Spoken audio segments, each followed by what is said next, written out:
Well, I definitely echo those comments about the importance of us all working together on a bipartisan manner on this issue. I think we all see the very, very important aspects of it. I just have a couple questions, and then I'll yield to Mr. Richmond, the ranking member. My first question for you, Congressman, is the recent report from the National Counterintelligence Executive Agency revealed that China and Russia are behind a majority of cyber attacks, and that is obviously deeply, deeply disturbing. In your opinion, how does the small business that's out there right now dealing with all of the issues with the economy, how can these small businesses deal with these attacks right now? And what and how should the United States respond to this as a nation? I would say two things, and they are really the central recommendations of our task force. Number one is what's called good hygiene. It is the basic things that we all know we should do, but too often don't do. Keeping our firewalls up to date, our virus protection up to date, not having our passwords underneath our mouse pads in our offices, which a defense contractor told me he just went and checked in one of his offices and found that was the case in a large number of his employees. And the task force received information from a variety of witnesses saying roughly 3/4 of the malicious stuff out there on the Internet could be stopped if we all did the basic stuff we know we're supposed to do. You know, the reason they call it good hygiene, it's because it's kind of like washing your hands and coughing in your sleeve and getting enough sleep and drinking enough water, the basic things that keep us healthy. It can keep the Internet healthy too. So small businesses, it doesn't take a lot of money, but you need to do the stuff you know you should do. Secondly, though, when you talk about Russia and China, if Russia and China is targeting somebody, good hygiene won't be enough. And so our second central recommendation is to update some laws to allow information sharing where we can use, especially Internet service providers, to help defend us against these more sophisticated threats. And so I think you got to do two prongs, basic hygiene, but also update our laws so that we can bring all the resources of government and the private sector to bear against these more sophisticated threats.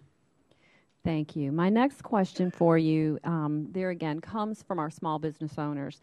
And they're basically saying that, one of the big issues, and we hear this repeatedly, is the threat of regulations and dual regulations, especially those industries defined as critical infrastructure. As a two-part question here, first, has this issue been adequately addressed? And in your opinion, do you believe that small businesses should be subjected to the same regulations or federal standards as larger businesses regarding cybersecurity compliance? It certainly has not been adequately addressed, and I think this gets to where there is a difference of opinion between the White House proposal that came out in May and the task force recommendation. The White House recommended basically that critical infrastructure businesses develop a cybersecurity plan which would be sent to the Department of Homeland Security for evaluation and kind of a thumbs up or thumbs down. Our view was that we ought to rely on existing regulators. So for the electric industry, FERC and NERC and the existing regulators, the Nuclear Power Regulatory Commission for nuclear power plants, et cetera. In other words, these structures are in place. They help understand the fuller spectrum of what these businesses are dealing with. And they need to put a greater emphasis on cybersecurity. Now, we're going to have to work through how to do that, but I think I'm concerned, as you mentioned, about layering additional regulations, particularly on small businesses that have a difficult time affording what they got now. Thank you. Thank you for outlining that. There again, that having to report to more than one agency, these different, duplicative just adds to the cost of doing business as well. So my last question, in actually talking about federal agencies, of course, federal agencies play a key role in protecting against cyber attacks. Considering our committee, Small Business Committee, and its jurisdiction, what do you think the appropriate role is for the Small Business Administration? my sense is the most valuable thing is the awareness and help small businesses have the tools to know how to defend themselves.